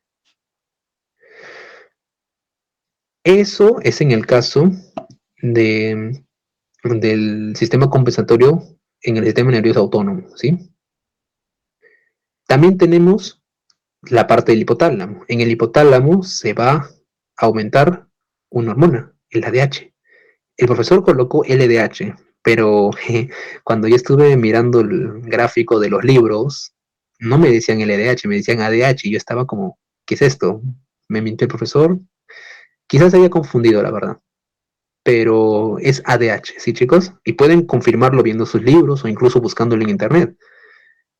El ADH es la hormona antidiurética, el LDH es otra hormona, ya no me acuerdo el nombre, disculpen, chicos, tengo una pequeña memoria, ahorita estoy más concentrado en esto, disculpen. Pero el LDH es otro, el ADH es otro. El profesor colocó LDH, incluso quizás se logra ver que aquí le puse L, pero luego lo cambié con A, porque al final es A, es ADH, ¿sí? Pero si por alguna razón el profesor coloca en su examen LDH, quizás porque puede ser que el profesor esté un poquito confundido ahí, normal, colóquenlo LDH, pero es ADH, ¿sí, chicos? Es ADH, la hormona antidiurética, o también llamado vasopresina. ¿Ok, chicos? Esta vasopresina, a mí me gusta más llamarlo vasopresina, porque antidiurética es muy fácil de recordar. Vasopresina, mejor dicho. Esta vasopresina va a generar que se aumente la recaptura de sodio y agua. Aquí. Y como se aumenta la recaptura de sodio y agua, recordemos, aumenta volemia, aumenta precarga y aumenta la posibilidad de que se remodele el corazón. Y eso lleva a la muerte. Todo lleva al remodelado cardíaco y nosotros debemos de evitar que llegue a ese remodelado, porque cuando llegue al remodelado ya no hay nada que hacer, simplemente darle mejor calidad de vida al paciente porque remodelado ya es irreversible, ¿sí? Bueno, sí es reversible, pero ya hay otros procesos no farmacológicos aquí. Bien, ahora regresemos un poquito aquí, al alfa 1 con su aumento de resistencia vascular periférica. Hay se podría decir, hay un no, ¿cómo se llama esto? Hay una enzima, por así decirlo, el péptido natriurético, el cual va a disminuir la resistencia vascular periférica cuando está ahí, cuando está en los vasos sanguíneos. Sin embargo, este péptido natriurético generalmente se encuentra inactivado. ¿Por qué? Por la nepricilina. Esta nepricilina va a convertir a este péptido natriurético en metabolito inactivo. Esto es muy importante porque luego vamos a hablar de un fármaco que inactiva la nepricilina, por eso hay un número 7 aquí, a esta nepricilina. Pero recordar, ¿no? Péptido natriurético disminuye la resistencia vascular periférica, pero generalmente se encuentra inactivado por la nepricilina. Nuestro objetivo es disminuir esta nepricilina o bloquearla y que este péptido natriurético haga su trabajo, disminuyendo la resistencia vascular periférica y evitando que lleguemos al remodelado cardíaco, que es básicamente ya la muerte. Este es el gráfico como tal. Es casi un copia y pega de lo que ya hemos visto anteriormente, solo que aumentando la hormona antidiurética y todo lo que es precarga y postcarga. ¿Sí, chicos? Listo. Y una cosita que hay que recordar es que el alfa va a aumentar la postcarga, el beta aumenta la precarga, ¿sí? Ya. Tratamiento. En el tratamiento Voy a aumentar el zoom. Ahí está. En el tratamiento tenemos un triaje, bueno, se puede decir triaje, un trípode, por así decirlo, que son los IECA, o sea, los inhibidores de la enzima convertidora de angiotensina, los diuréticos, ojo, escuchen, diuréticos, los beta-block y finalmente tenemos a la espironolactona y epleredona, que también son diuréticos, pero ahorita vamos a hablar cuál es su función. Creo que ya lo hablamos, pero igual, aquí quedamos. Están numerados en orden, cómo se les da.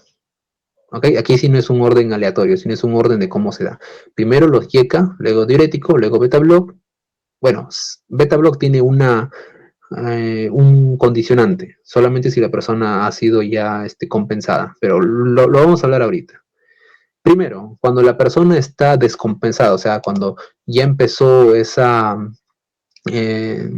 sistema compensatorio, o sea, cuando la persona está sufriendo ese problema del corazón, pues simplemente le damos IECA y diuréticos. ¿Dónde actúan los IECA y los diuréticos? Aquí, miren chicos, miren, aquí. IECA acá y diuréticos aquí, en la nefrona. Por lo tanto, vamos a hablar de los IECA. Como ya hemos dicho, es un copia y pega, así que no hay mucho que decir aquí. IECA es enalapril, captopril, lisinopril, quinapril, fosinopril, casi todos los que terminan en pril. Los IECA, inhibidores de la enzima convertidora de angiotensina. No hay mucho que decir ahí. Ya hemos hablado casi 3 veces, creo que, del mismo. ¿Sí? El uso es obviamente un antirremodelado. Van a evitar que haga el remodelado cardíaco. Y obviamente es un nefroprotector. Los IECA son nefroprotectores, ¿sí?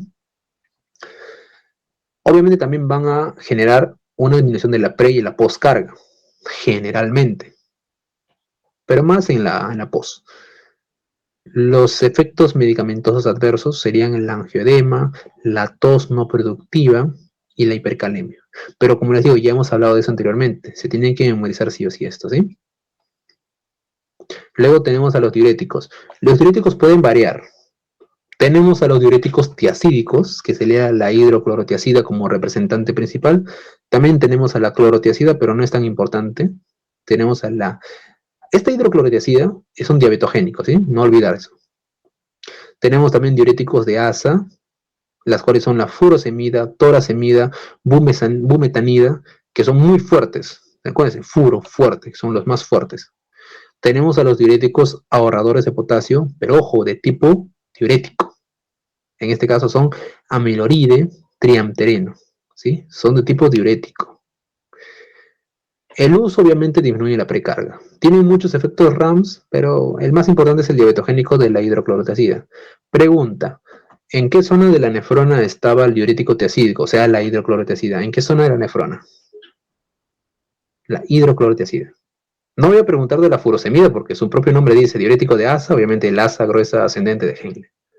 Pero el tiacídico, al menos quiero que me lo digan. La hidroclorotiacida, ¿en dónde se encontraba? ¿O en dónde hacía su acción?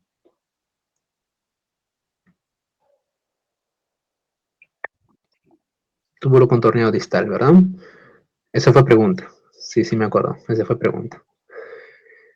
En el caso de ahorradores de potasio como tal, se encontraban en la zona del túbulo colector, ¿sí? Y así, hay bastante, la verdad, para repasar aquí. Tienen que saberse en qué zona de la nefrona se encuentra, ¿sí, chicos? Listo.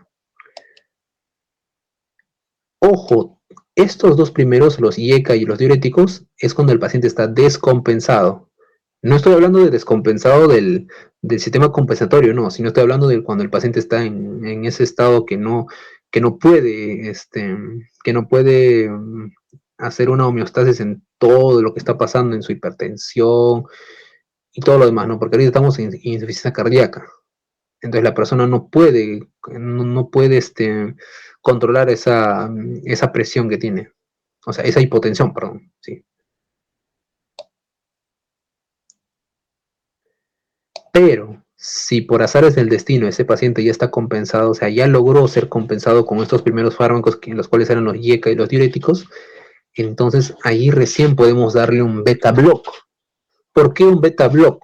Si yo estoy hablando, mira, si los beta aquí me van a generar el aumento de la presión. Si la persona tiene hipotensión, el aumento de la presión me ayuda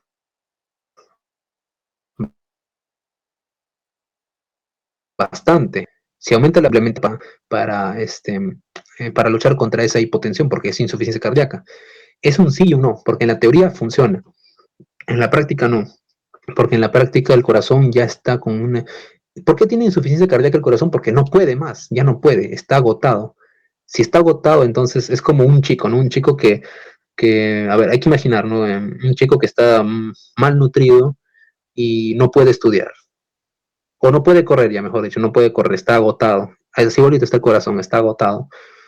Entonces nosotros le metemos adrenalina al chico y va a correr, genial, pero como su cuerpo ya está agotado, al final va a morir. O sea, se va a descompensar. Igualito nuestro corazón. Si nosotros le exigimos más, por un momento va a estar genial, va a estar bien, pero al no soportar tanta competencia, simplemente se va a desvanecer, porque ya no tiene esa misma fuerza, no tiene esa capacidad de seguir normalmente, tiene que descansar un poco. Por lo tanto, si nosotros dejamos que ese beta se active, o sea, fisiológicamente hablando que se active, va a generar poco a poco que se remodele, que el corazón cambie y generalmente que muera. Entonces mejor es evitar que pase todo eso. Entonces hablamos de beta blocks, solamente cuando el paciente ya está compensado. Este beta block va a producir una bradicardia, o sea que el corazón lata más despacio. ¿Por qué? Porque necesitamos que el corazón descanse. ¿Quiénes son ellos? El profesor hizo una neumotina con su nombre, ¿no? Mario Volarte. Pero si quieren pueden memorizárselo así. MBCN, ¿no? Yo tengo otra mnemotecnia, pero es un poco más vulgar, así que mejor no lo digo. Que ustedes busquen una mnemotecnia para esto. Metoprolol, bisoprolol, carvedilol y nebivolol. Estos fármacos van a ser utilizados justamente para hacer descansar al corazón, ¿ok? Pero, aquí viene el pero, si el paciente tiene asma, tiene lo que es enfermedad pulmonar obstructiva crónica, diabetes o alguna otra enfermedad de lo que sería respiratorio, ya habíamos hablado que estos beta block algunos de estos son no selectivos, entonces van a bloquear al beta 2. El beta 2, hemos dicho que al ser bloqueado genera una broncoconstricción. A un paciente asmático no le vamos a dar un beta block no selectivo para que se muera, ¿no? Entonces vamos a cambiar estos fármacos. ¿Con quién? Con la ivabradina. ¿Y qué es lo que va a hacer la ivabradina? Su mecanismo de acción va a bloquear los canales de sodio del nódulo sinusal. Por lo tanto, va a ser más específico para el corazón, ya sin alterar lo que sería el sistema respiratorio como tal. Solamente se utiliza cuando la persona tiene estos problemas. Si no, directamente metoprolol, bisoprolol, carvedilol. ¿Por qué? Porque esto es un poquito más carito, pues. Es más caro la ivabradina. Listo. Ya hemos dicho que cuando el paciente ya está compensado, cuando el paciente ya está más tranquilo, más homeostático, por así decirlo. Pero si por alguna razón nosotros queremos mejorar incluso el pronóstico para que la persona pueda, o sea, ya está compensado, pero nosotros queremos mejorar el pronóstico, entonces aquí vamos a hablar de otros diuréticos. Ya habíamos hablado del diurético, pero ahora vamos a hablar del diurético ahorrador de potasio que bloquea receptores de aldosterona. Aquí había un error, chicos, que había puesto bloqueadores de receptor del ARA2 y AT, se los mencioné. Eso fue mi error porque estaba viendo muchas fuentes y me hizo un poco confundir porque me decían que la espironolactona también inactivaba a los receptores, lo que son los ARA2 y AT. O sea, cosa que hacen los BRA como tal. Pero bueno, tal vez en ese momento habré estado leyendo esa parte o tal vez habré estado viendo el video de ese mecanismo de acción y ahí me habré confundido. Pero pido disculpas nuevamente. Aquí era de receptor de aldosterona, ¿sí? Recuérdense, es el segundo tipo de diurético ahorrador de potasio. El primero era diurético como tal. Este es un diurético, pero en este caso bloquea receptor de aldosterona. ¿Quiénes son? La espironolactona y la epleredona. La espironolactona tenía muchos efectos adversos. En estos casos son ginecomastia, el más representativo. Si la persona tiene estos efectos adversos, lo cambian por epleredona, ¿sí? Que disminuye el RAMS, pero es más costoso, por eso solamente es un sustituto. Y mira, ya hemos visto todos estos fármacos de aquí, mira. IECA, diuréticos, cuando la persona está descompensada. Beta-Block, cuando la persona ya se compensó un poco y queremos hacer que su corazón se descanse un poco. Y finalmente los diuréticos que están aquí, la espironolactona y la epleredona, son para que aumente su pronóstico de vida. ¿Ok? Sin embargo, si el paciente, a pesar de todos los esfuerzos que hemos hecho, no compensa y este empeora incluso, entonces a rezar dicen, no vamos a rezar todavía. Sí, pero no va a ser nuestra única opción, sino que acá lo que vamos a buscar es que la persona sí o sí haga su último esfuerzo con su corazón. Ya no importa si su corazón ya no da más, pero tenemos que hacer algo. Entonces, para eso, ahora sí vamos a hablar de los cardiotónicos, o también llamados los sinotrópicos. Es decir, aquí está, mira, en el gráfico lo he numerado como el 5, aquí está. A los sinotrópicos, es decir, los agonistas beta. En este caso tenemos a los digitálicos. Recuérdense que esto lo hemos hablado cuando abrimos al sapito. Entonces se recordarán de eso. Los digitálicos y los agonistas beta 1. Digitálicos, dioxina y la natócido C. Y agonistas beta 1, la dobutamina. Estos van a ser agonistas, ¿ya? En este caso beta 1. Ahora, en el caso de los digitálicos, el mecanismo de acción va a ser el bloqueo de la bomba, de la bomba 3 sodio 2 potasio. ¿Para qué? Para que todo esto, el calcio más que nada que se quede dentro y genere el aumento del inotropismo. No explico todo esto porque, como les digo, ya es un tema que hemos visto anteriormente y ahorita hay temitas más fuertes que debemos de hablar. Y la dobutamina va a ir directamente a los receptores beta 1 y los va a activar. Por lo tanto, aumenta el inotropismo. Ambos van a activar cierto sistema para que el corazón aumente su inotropismo, ¿sí? Por eso son cardiotónicos. Solamente cuando el paciente no compensa y este empeora, se podría decir que es nuestro último recurso. Y como un extra, vamos a ver los fármacos complementarios, los que podríamos dar si es que por alguna razón queremos, o sea, si es que se nos da la facilidad de dar esos fármacos, pueden darlos, ¿no? Ya sea que estén compensados o no, ¿ya? Un ejemplo es el diurético inhibidor del SGLT2, que ya habíamos hablado que generalmente se da en diabetes. Un ejemplo, dapaglifosina, canaglifosina, empaglifosina. Ya lo hemos hablado anteriormente, ¿no? De ese antitransportador de glucosa y sodio. Luego tenemos al inhibidor de la nepricilina, y aquí justamente estábamos hablando de la nepricilina, cámara. Esta nepricilina que convertía al péptido natriurético en un metabolito inactivo. Esa nepricilina la queremos matar, la inhibimos. ¿Para qué? Para que ese péptido natriurético disminuya la resistencia vascular periférica y la persona pues mejore. Entonces, aquí tenemos al sacubitril, o el sacubitril, ¿sí? Y finalmente tenemos a los antagonistas de la hormona antidiurética, o también llamado la vasopresina, o el ADH, como por así decirlo. Aquí tenemos al conivaptam, talvaptam, demeclociclina, un poco extraño el nombre, ¿la? Un poco extraño, la verdad, pero generalmente es el conivaptam. El aptam, siempre termina en aptam. Este último lo saqué de Jesús Flores, si no me recuerdo. Listo. Una nota aparte es que el sacubitril, este fármaco que inhibía justamente la acción de la nepricilina, tiene asociaciones, ¿ya? El sacubitril nunca se va a dar solito, se va a asociar con el valsartán, que es un BRA, ¿ok? Bloqueante receptor de angiotensina.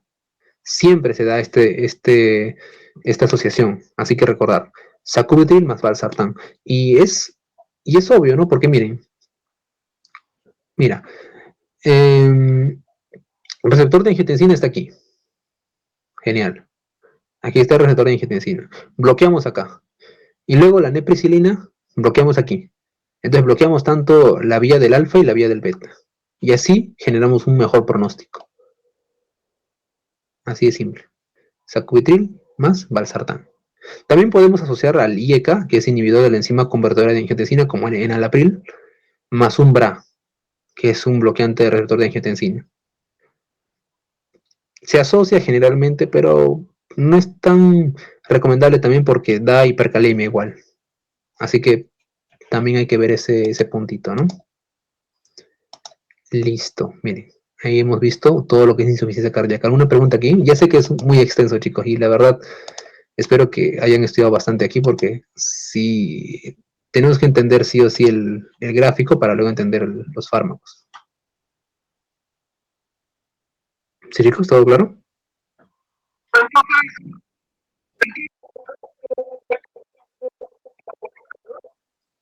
No, no, no, no, no. Un beta block, como un beta block más un agonista beta, ¿me está diciendo?